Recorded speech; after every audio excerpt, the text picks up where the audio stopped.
What's going on, Joe? What's going on, John? I got the microphone fixed. I see that. How much better it sounds today? Yes, it sounds way better. Yeah. You know, I had to get a whole new mic. I don't really know. I don't know what Jeremy did, but he broke it. He got all hyped up on Boulder Bear gummies, Joe. Ooh, Yeah, we're gonna get some bags of these over. They're oh yeah, these are good stuff. You still ain't saved me some. I'm still waiting for. Well, don't worry, I got some. Okay. I don't want to eat them all. You'll be fine. Okay. You will. You're ready to talk to the big guy. Talk Raw. Talk NXT TNA. That's what we're calling it now. He hasn't finished Who Killed WCW yet, but he's watching a good part of episode 3. Okay. Did he get the text message I sent him last night about 22? He didn't understand why you sent 22. Hey, is Joe talking about the text? Yeah. He said he sent 22. What the hell was that? I'll be right there.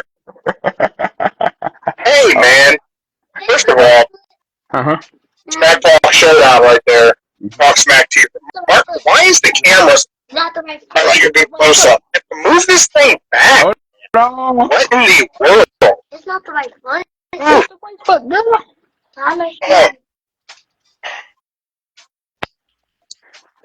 What is the music you have going, dude?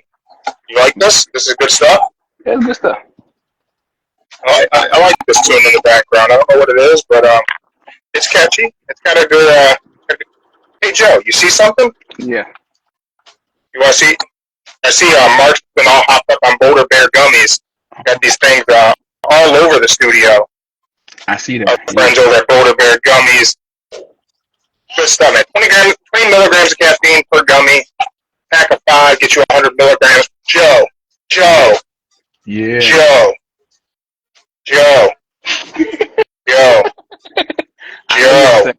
Oh. Joe. No. Joe. Oh. I'm kind of salty. Don't worry, my friend. Okay. Yours will be coming soon. Okay. But here you go. Don't you worry. You oh, look at Elma. Whoa. Wait a minute. Hey, wait a minute. Hey, why you got a... That's not a Mark the Monster shirt. I thought you said we were making Mark the Monster shirts. Listen, we're going to get Mark the Monster. It'll happen. Right now, we got prototype. We got more of these to come. So if you want your Don't Say the F Word merch, make sure you, I don't know, man. I'll figure it out. I'll figure out how we're going to sell them. I don't know. In the meantime, right now, it's just going to be me and Joe rocking. I'm okay with that. I want one. You have the only Puppet World Order shirt. You know what, dude? You're going to go chill back here with Smack Talk Showdown. And I want you to chillax, all right, buddy? Yeah. Shit. Joe. Yeah.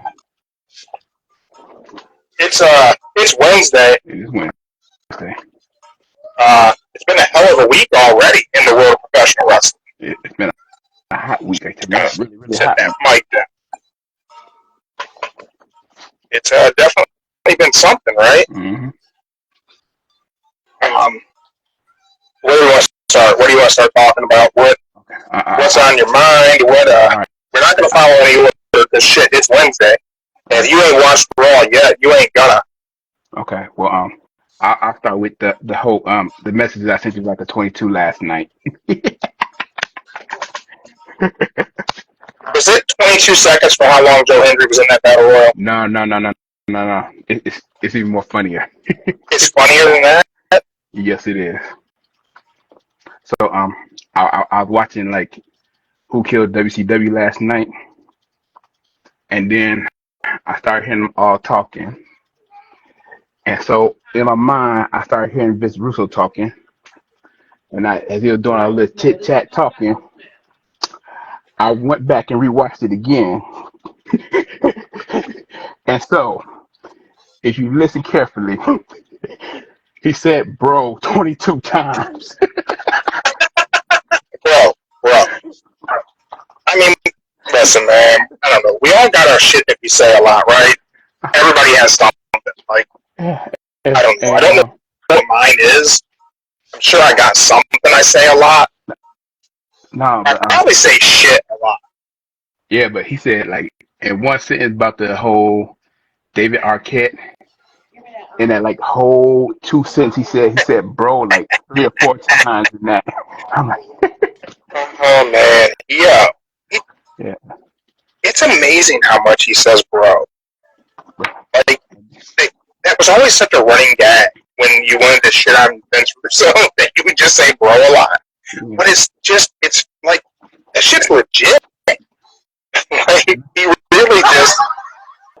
he really just says "bro" that much. He said "bro," and then you hear Conan and DDP just say it once, like, and "bro," that's when you knew it went downhill. And then he just, I don't know, it's in his category to say it and everything, like, "bro, this, bro, bro, I tell you, they wanted it after me, and bro, when Goldberg did that spear on me, I told him I got concussion, and bro, Bro, he hit me, bro, bro, bro, bro, bro, bro, bro, bro, bro, bro, yeah, yeah, bro, yeah, so, yo, bro. You're the illegal bro. I don't know what to tell you. I don't know why. Why is it a problem for you? ain't a problem for me. I'm okay with You know, you're the bro of bros. You're like Matt Riddle. hey, but as long as I No, say they're like not 30, right. I'm not on his level with the this whole chill that he got. He on a whole another different type of chill than me. So And you are pretty chill though, Joe. uh, I don't think what's up? Y'all ready? no one's ever really described me as being chill. I don't think that's really the descriptive term for me. Remember? Oh, hold on. My dear sister wants to say hi. Hey. What's up? My Yeah, illegal sister-in-law. it's your little sister-in-law. That's how it works. That's how it works. Since I'm married to your white sister, There you go. your sister's got to be my illegal sister-in-law. Since you're the illegal brother-in-law. Woo. Yeah. So yeah, that's the illegal sister-in-law and me. So yeah, here you go. But yeah, girl, chill. All right.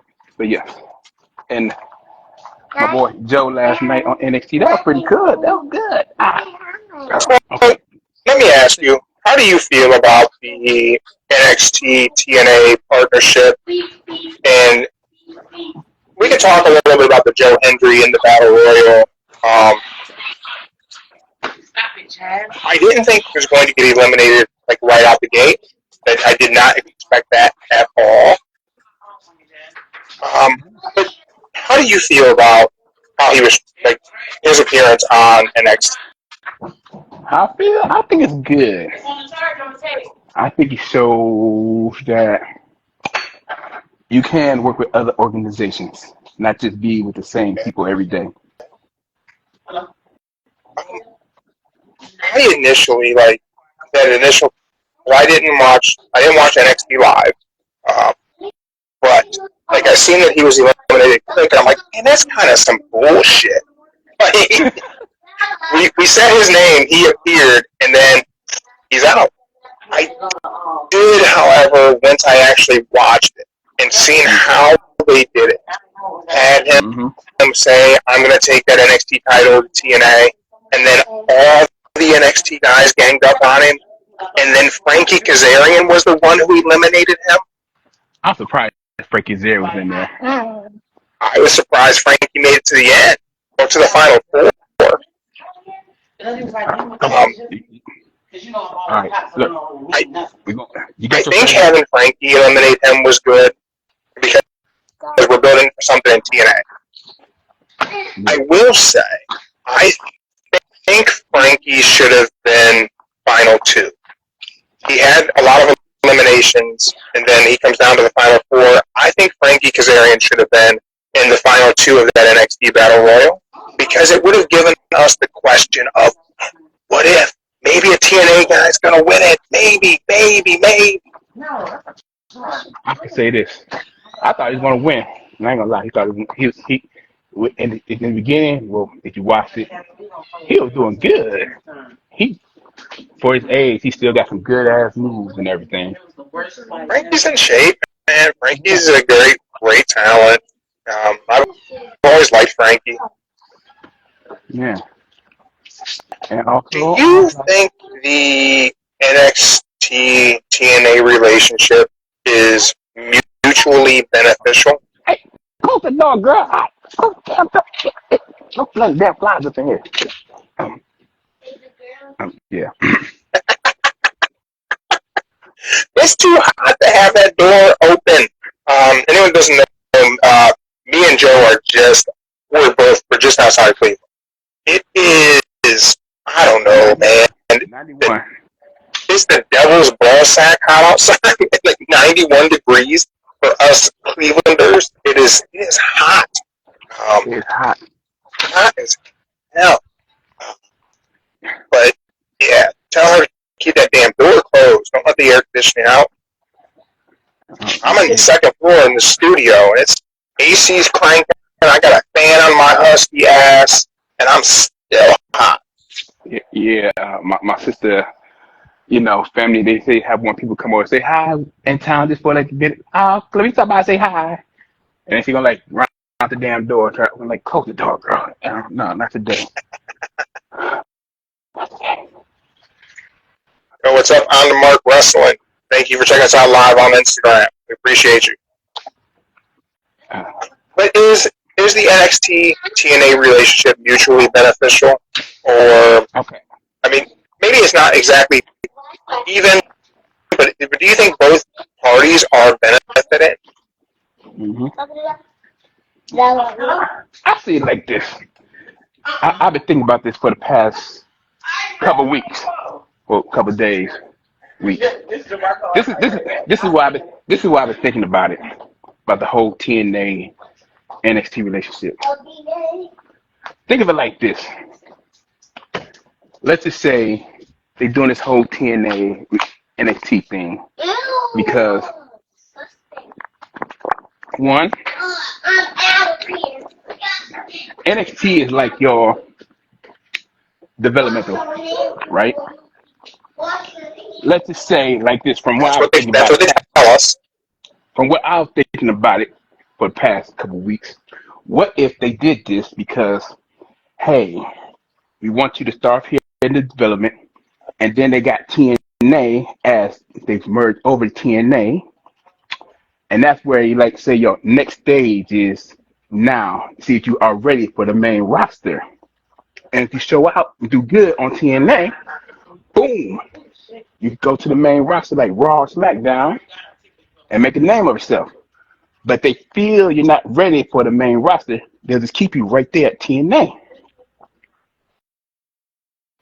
Do you think that this NXT TNA partnership is a precursor to WWE taking over TNA, buying it out, or securing it under the TKO WWE umbrella in any capacity? Do you think that's where we're headed? I think so. Really? I think for some odd reason, this is the way to get Scott back into TNA. And if Scott sees that TNA You is think doing we're going better, to get Scott D'Amore back in TNA? I think this is going to help get him back into TNA. Oh, I don't think that's going to happen. I think Scott D'Amore is going to go work for Tony Khan. If I can't remember the parent company of TNA now, It's not Access. That's the channel they're on. Can't remember what their parent company is. I don't think Scott D'Amore is going to go back and work for those guys. I think once his non-compete is up, which I believe is February November? February 25.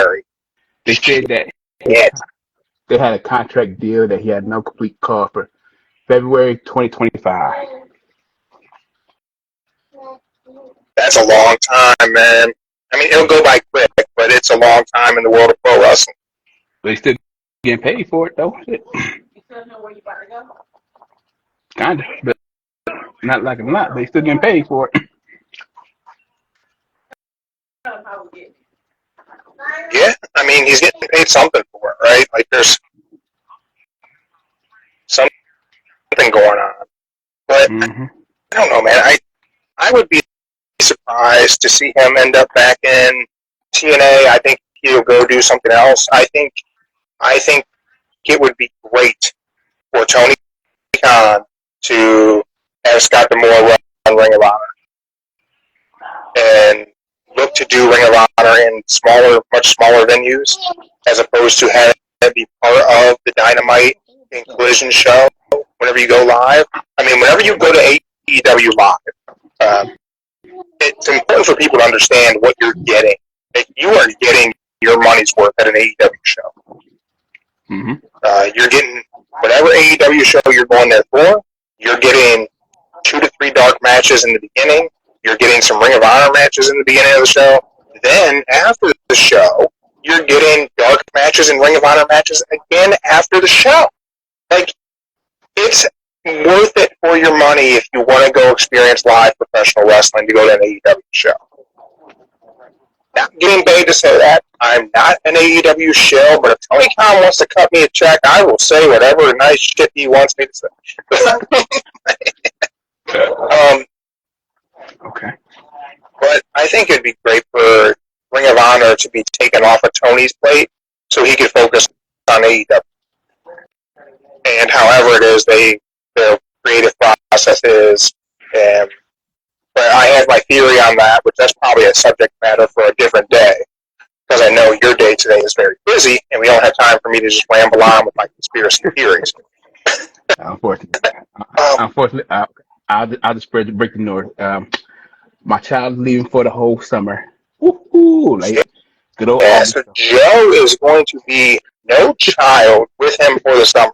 So everyone knows Joe's daughter is a huge part of his life.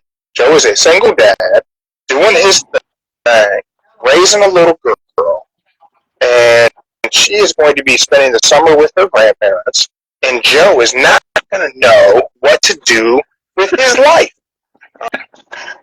Joe followed my lead, and he now works remotely, so he doesn't have to commute to and from, so that freed up a lot of his day to spend more time with his child, and now his child is going on vacation from him. Joe's going to have to figure out a hobby or something. He's going to have to learn to live the Jeremy life of having a million things going on. I might have to have Joe start writing the articles for the website since I've been slacking off on writing shit. No. No, Joe, you got a lot more free time on your plate. Your responsibilities here at Don't Say the F Word are about to pick up. Okay. I could probably do something. Still there's that 5%. I could probably do something in my spare time now. But yeah, she'll be gone probably to about August. So, hey. I want to circle back a little bit to Raw. I had some of the fans of our show reach out to me and say they think that was the best Raw of at least the year, but in a long time. I can agree with that. Before I give my thoughts, what are your thoughts? How did you feel about Raw? One, I would not expect Seth Rollins to start the show. Definitely did not expect that. Seth Rollins being back, him and Damian Priest setting up Money in the Bank matchup makes zero sense. Put that out there. But hey, we gotta have Priest do something before we get to Gunther. So, two. Oh, Braun Breaker, Sheamus for the IC title. And I wasn't expecting that. Yeah, Yeah.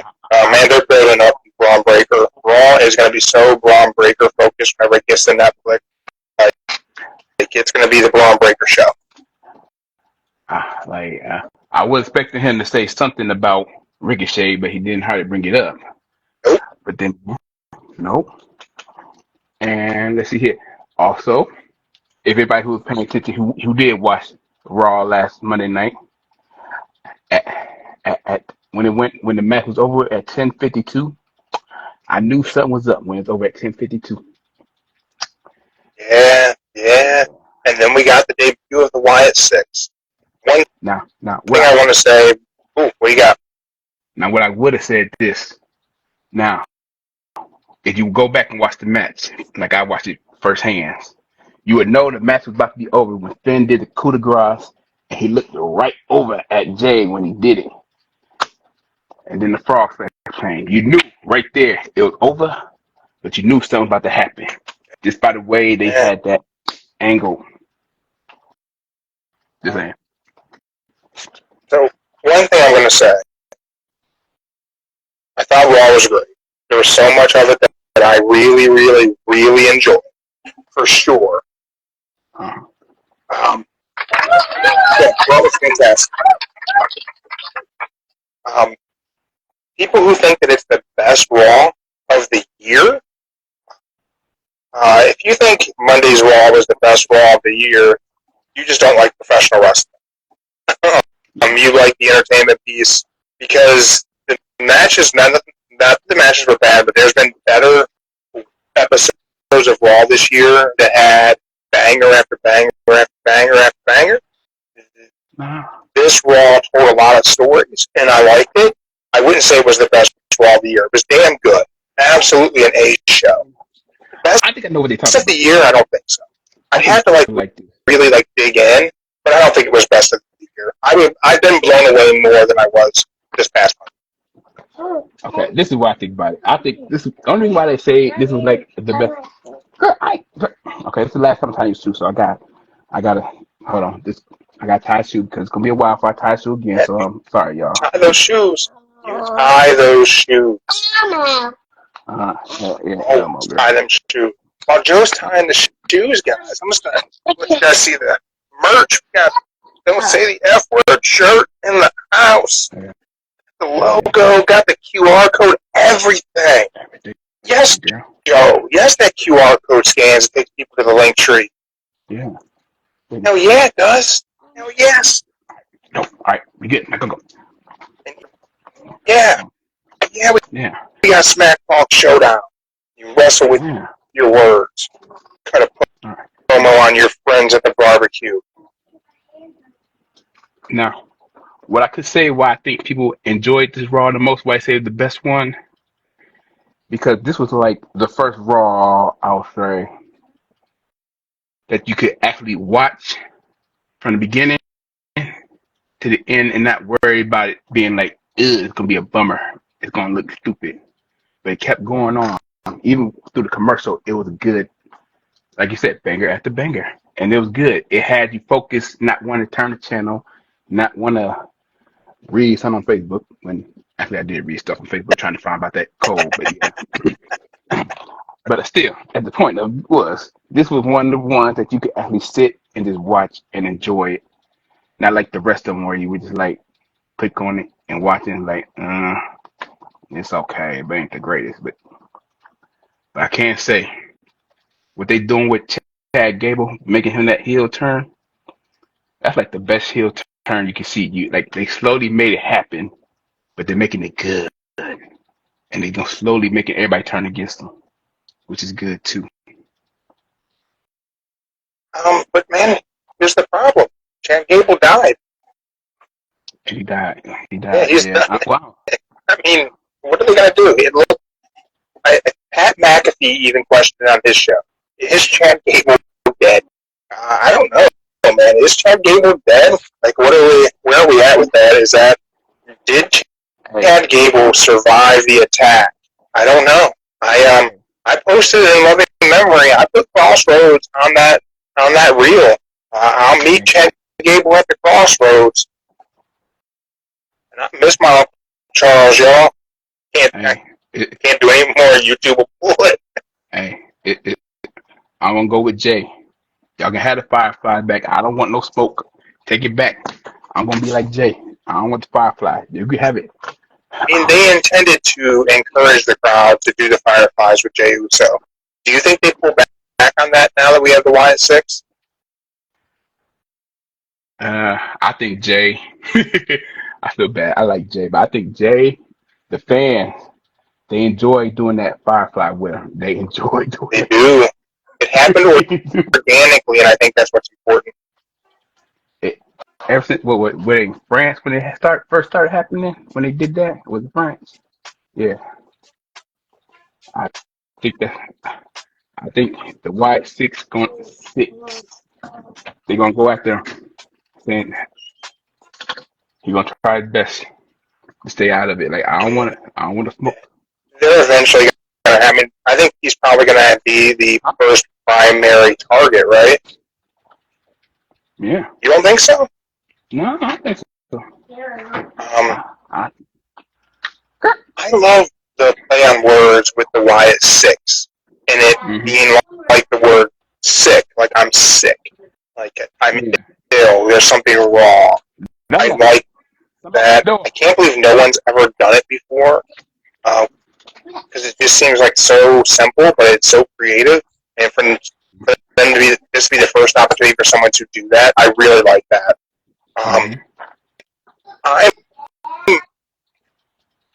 We migrated to talking Wyatt Six, so I'm just gonna stick with it. I'm weird. Like, people see me, they see the beard, the shaved head, the tattoos, and assume that I like horror types of things. And I don't. I don't like horror movies. I don't like scary shit. I don't like violence. And they're like, oh, you were an MMA fighter. You know, Joe will be the first one to tell you I'm the first one to resort to violence if some shit gets out of hand. All of that is true. It's true. But I true. don't like gratuitous violence in my entertainment. Like, yeah, I watch bare knuckle fighting. Yeah, I watch MMA, but for me, that sport is a little different. Yeah, I love pro wrestling, but I'm not big on death matches. I don't like the Saw movies and the Hoff and all those horror movies. That's not my jam. I just don't. I don't like those types of things. But I do like monsters. And I like monsters in my pro wrestling. I like spooky elements in pro wrestling. I definitely like the introduction to the Wyatt Six. Okay. Cool. I'm not alone then. Here's my hope. Yeah, I was a big fan of the Fiend. I love the Wyatt family. I love all Bray's promos. I like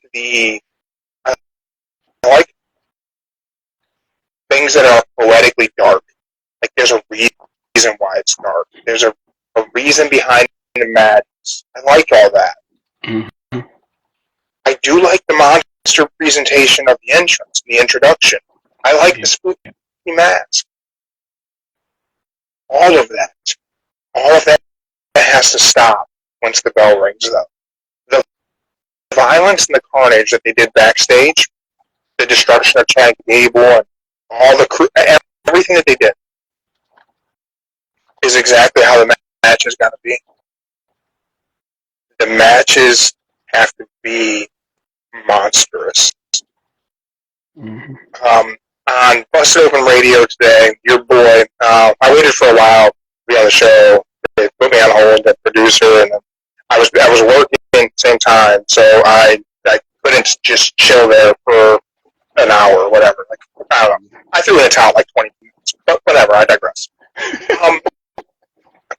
Your boy Bubba talked about Abyss, and how Abyss is there, and he can help him do the monster thing and still be, still evoke sympathy if need be.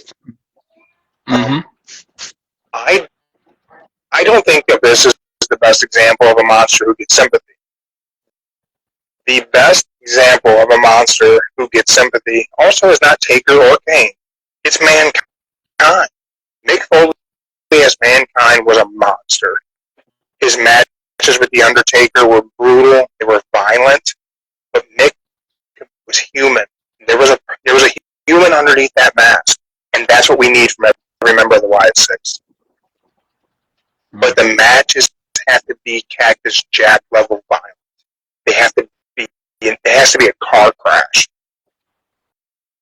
I think they need to get disqualified a lot. There needs to be no contest matches where like they take things too far. I also think they shouldn't just be on Raw. I think they should be used sporadically, not every week, not every show, but have the possibility they could be at every show. They were never drafted. They're not exclusive to a brand. Let's just have them pop up wherever they want to pop up. Whoever it is they need to take out, they can join that show. Well, I could say this just from by the way I watched it when it came out, did the whole thing. It was good, but I kind of wasn't feeling it. It was just like a slow motion. They didn't really show what they did. They just showed what happened. Like if they did the attack and showed it, it would have more feel to it. But then, really, you wanted to see it?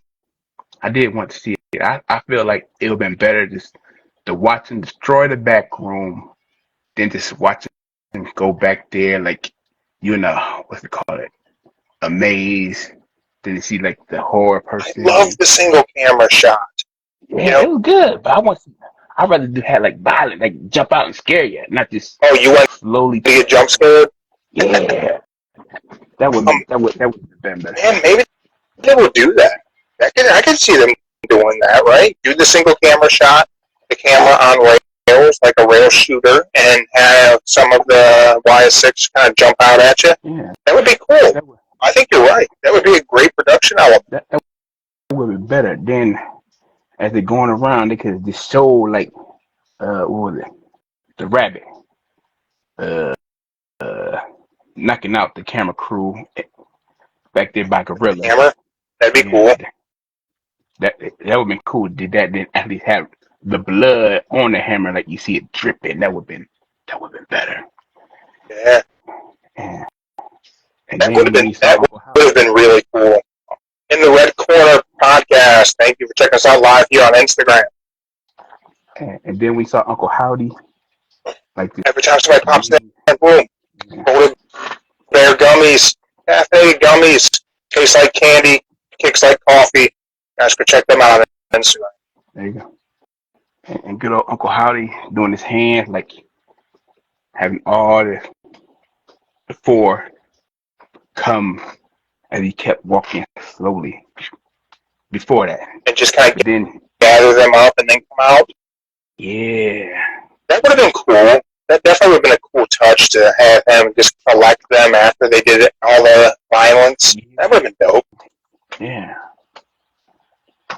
And then, but I did see Uncle Howdy almost did trip. He almost tripped. He said so. I saw that. I'm like, okay. Drew McIntyre quit WWE on Monday. I saw that. That was good. I'm like, Let me ask you a question. How cool would it be if he showed up on Dynamite tonight? He's not gonna. I know he's not gonna. No one has to tag me in the comments. I know he's not going to. Okay. But wouldn't it be great if they had enough of a working relationship where they bought him a ticket to sit front row? I would say it'd be better if he did like a stand out in the crowd, like coming down the stage, and doing one thing in the crowd coming up. That probably. I think it'd be great if he just went and sat in the crowd. He doesn't have to appear on TV. He's just there. Everyone knows he's there. You can see him. But add that element of, you know what, Punk, you came back to WWE and ruined my shit. I'm going to go check out where you got fired from. That'd be funny. I know it won't happen. I can dream. The reality is Drew McIntyre's coming to SmackDown. Yeah. SmackDown's in Chicago. Yeah. I have to assume CM Punk is going to say, hey, I'm medically cleared. I'm entering Money in the Bank. and Drew McIntyre is going to jump the rail and beat the piss out of CM Punk and go right back after that injured tricep and take him out of Money in the Bank. This gets him more time to heal, and we can have Drew and Punk SummerSlam in Cleveland. Yeah, I can see that. And I think it's all the way this really pans out, right? Or it could be what Drew won. He pretends he quit, gives his little mini vacation, sees his family, and then bam, shows back up. Go to the airport. Is it time to go to the airport? Yes, it's 5:30. Yeah, it's not 5:30. It's 5 o'clock yet. Okay, all right. Is it almost time for Joe to go? Unfortunately, y'all, I gotta. All right, so real quick before Joe gets out of here, next episode we will talk about episode 3 of Who Killed WCW. AEW Dynamite, Joe, I'm just going to run down what is announced on the card. We have Owen Hart Cup, triple threat match, Claudio versus Pac versus Bryan Danielson on commentary, with Bryan Danielson on commentary, so just Pac versus Claudio. We also have Nyla Rose versus Chris Statlander. Both those are Owen Hart Cup. Okay, all right. Claudio versus Pac is going to be a great match. I'm kind of excited for that. Then we have an all-star 8-man tag. We've got Mark Briscoe, Kyle O'Reilly, Orange Cassidy, and Dante Martin versus the combination of Undisputed Kingdom and the Elite. We have Zack Sabre Jr., Takeshita, Roderick Strong, and Kyle Fletcher. So it's the Don Callis family mixed in with Undisputed Kingdom. Kind of a weird pairing, but the match is going to be great. Yeah, MJF and Roosh are going to be having a what are they? They open the show. They're kicking off the show commercial free with those two face to face. Not a match. I guess it's just going to be a promo. I don't really know why. I know they're building toward that matchup, but how many times can we do this? I thought that was going to be a match. They may sound like it's going to be a match. I don't think it's going to be a match. Like, nothing tells me it's going to be a match. I could be wrong. I hope it's a match. But that's going to be that's going to kick off the show and be commercial free, so maybe it will be a match. It'd be a great way to get people hooked in to watch. We also have a face-to-face with Swerve and Will Ospreay. Oh boy. That's not a contract sign. The contract signing is Tony Storm and Mina. I can't say her last name, so I'm not going to butcher it. I'm sorry. And then we have tag title eliminator match, the Acclaim versus the Young Bucks. Yeah. The Acclaim and the Young Bucks always do a good match, so that'd be a fun match. I'm sure there will be some bullshit taking place, so I'm not real worked up on them getting that title opportunity, but maybe they will. Yeah. What on this card are you the most excited about? Well, my hopes was I thought it was going to be MJF and Russ fighting. That's what I thought it was going to be. It might be, man. It doesn't say that it's going to be a match. It's just saying they're kicking off the show and it's commercial free. So I certainly hope it is a match. I really hope that's the case. Yeah. If that is a match, man, that's going to be great. Bruce is great in the ring. It's a good little warm-up thing for MJF before we throw him back into the main event. I'm cool with it. You don't got to put it on right now. Just bring it. I really want to see Pac and Claudio. That'll be fun. Oh, you get my sweater, my neck little book. Oh, wait. Hold up. Girl, put this in your back. With that, Yeah, put that in there. it is time for Joe to hit the road and head to the airport as he is about to be child-free for the summer. So everyone, if there's anything you want Joe's opinion on, you want Joe to write an article for the website, make sure you send us a message on Instagram. Let's see what we can get Joe doing while he's got tons of free time. Wrestling Depot, how are you guys doing? We are about to sign off, but make sure you guys go. Instagram, Boulder Bears Gummies. Tastes like candy, kicks like coffee, great partner. Send us a bunch of gummies. It's like 20 milligrams of caffeine per gummy. Also, Smack Talk Showdown. Wrestle with your words, cut promos on your friends over the summer at cookouts. Great game. 2 episodes ago, Joe and I played it a little bit. We'll have to do it again sometime. Yeah. Wrestling Depot, maybe you guys can join us one day. We'll just play it live on Instagram, all of us together. And, I'll be the booker for it, so be good there. Joe, any last words before you go send your child away? I will have more exclusive updates in approximately 2 weeks. 2 weeks. Sunday. There we go. There will be a special trivia for you. For you. Trivia. Oh, look at that. Illegal brother-in-law trivia. Everyone who checks it out live on Instagram, please join us Sunday night so you can help me out in this trivia. I suck at the trivia, but everyone, thank you for checking us out live on Instagram. We appreciate you. If you didn't catch us live on Instagram, you got us Spotify, YouTube Music, wherever it is you got us. We appreciate you guys checking us out. Please stay alert. Let you guys know when you can get your Don't Say the F Word merch. And with that, Joe, head to the airport. We will see you guys later on in the week. Alrighty. See y'all. We are out, guys. All right.